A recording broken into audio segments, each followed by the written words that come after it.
बुध की सुबह 30 अप्रैल 2025 तक आलमी ज़र मुबादला की मंडियां मरकज़ी बैंक की पॉलिसियों, इक़्तिसादी इशारियों और जोग्राफियाई सियासी पेश रफ्त से मुतासिर होने वाली काबिल ज़िक्र तहरीकों का सामना कर रही हैं। यूरो/यूएसडी यूरो अमरीकी डॉलर के मुकाबले में 1.047 के करीब ट्रेड कर रहा है। 50 दिन की हरकत पजीरी औसत 1.0388 से ऊपर अपनी पोजीशन को बरकरार रखता है। अमरीकी डॉलर जापानी येन के मुकाबले में कमज़ोर हो गया है, जोड़ी 150 से नीचे गिर गई है। इस हरकत की वजह डॉलर की फ़रोख्त और अमरीकी ख़जाने की कम पैदावार के दरमियान महफूज पनागाहों की मांग में इजाफा है। /USD बरतानवी पाउंड मजबूत हुआ है। /USD जोड़ा 1.27 की सतह से ऊपर बढ़ने के साथ नरम अमरीकी डॉलर की मदद से पहली से माही के लिए तवक्को से ज़्यादा मजबूत सारिफीन की अफरात ज़र के अदाद और शुमार के बाद ऑस्ट्रेलवी डॉलर एक बेहतर कारकर्दगी का मुजाहरा करने वाला था। रेडिंग ने कुछ सवालात उठाए कि रिज़र्व बैंक कब सूद की शरहों में मज़ीद कमी करेगा। ऑस्ट्रेलिया दीगर एशियाई करेंसियों के साथ अप्रैल के लिए ठोस फ़वाइद पर बैठा हुआ था क्योंकि इसने अमरीकी सदर डोनाल्ड ट्रंप की पॉलिसियों पर गैर यकीनी सूरत हाल पर डॉलर की कमज़ोरी से फ़ायदा उठाया था। जापानी येन इस रुझान का सबसे ज़्यादा फ़ायदा उठाने वाला था, जिसने अप्रैल में महफूज पनागाहों की बढ़ती हुई तलब पर अपने एशियाई साथियों से बेहतर कारकर्दगी का मुजाहरा किया। नरम सनती पैदावार और खुर्दा फ़रोख्त के अदाद और शुमार के बाद बुध को करेंसी कदरें कमज़ोर हुई।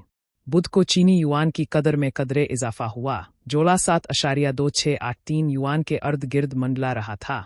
सरकारी परचेजिंग मैनेजर्स के इंडेक्स के अदाद और शुमार से पता चलता है कि चीनी मैन्युफैक्चरिंग सरगर्मी अप्रैल में तवक्को से ज़्यादा कम हुई, जबकि बीजिंग और वाशिंगटन के दरमियान टैरिफ के शदीद तबादले के नतीजे में मजमूई सरगर्मियां भी कमज़ोर हुईं। जबकि निजी PMI डेटा ने अभी भी मैन्युफैक्चरिंग सरगर्मियों में कुछ लचक दिखाई थी। रुझान वाज़ेह था। ट्रंप की जानिब से चीनी सामान पर 145% टैरिफ लगाने के बाद चीनी बरामदात को बैरून मुल्क बरामदी आर्डर्स में ज़बरदस्त कमी का सामना करना पड़ा।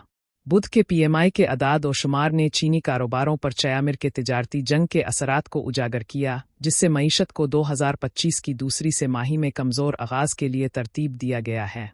कमज़ोर अदाद और शुमार बीजिंग पर अपने बढ़ते हुए मुहर्रिक इक़दामात को ख़त्म करने के लिए मज़ीद दबाव डालते हैं।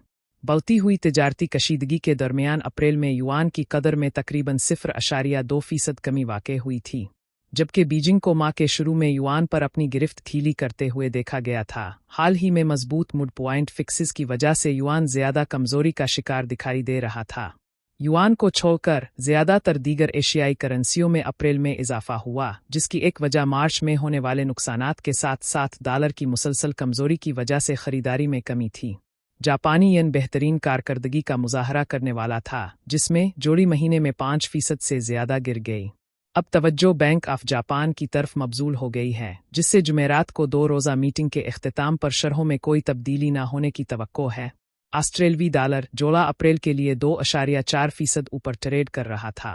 पहली से माही के अफरात ज़र के अदाद और शुमार की तवक्को से ज़्यादा मजबूत होने के बाद बुध को जोड़ी में 0.3% इजाफा हुआ। अगरचे बुनियादी अफरात ज़र अब भी के हदफ की हद में गिर गया है, पलने से इस बारे में कुछ गैर यकीनी सूरत हाल पैदा हुई कि मरकज़ी बैंक कब और कितनी मज़ीद शरह सूद में कमी करेगा।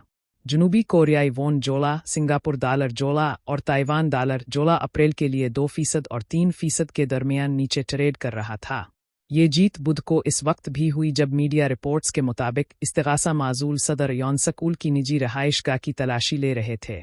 ये अक़दाम मुल्क में सियासी इंतशार को मज़ीद हुआ दे सकता है। अप्रैल में खामोश कारकर्दगी के बाद की जोड़ी 0.1% गिरने के साथ हिंदुस्तानी रुपया थोड़ा सा मुस्तहकम हुआ। हिंदुस्तान और पाकिस्तान के दरमियान कशीदगी इस माह हिंदुस्तानी कश्मीर में एक सियाहती मकाम पर मोहलिक हमले के बाद बढ़ गई थी, जिसका इल्ज़ाम नई दिल्ली ने इस्लामाबाद पर लगाया था। पाकिस्तान ने बुध के रोज़ कहा कि इसके पास मोतबर इंटेलिजेंस है कि हिंदुस्तान अगले 24 से 36 घंटों में मुल्क के खिलाफ फ़ौजी कार्रवाई का मंसूबा बना रहा है। इस तरह के अक़दाम के खिलाफ इंतबाह दिया गया है। अगर आपको मेरी वीडियो पसंद है तो बरा करम मेरे चैनल को सब्सक्राइब करें।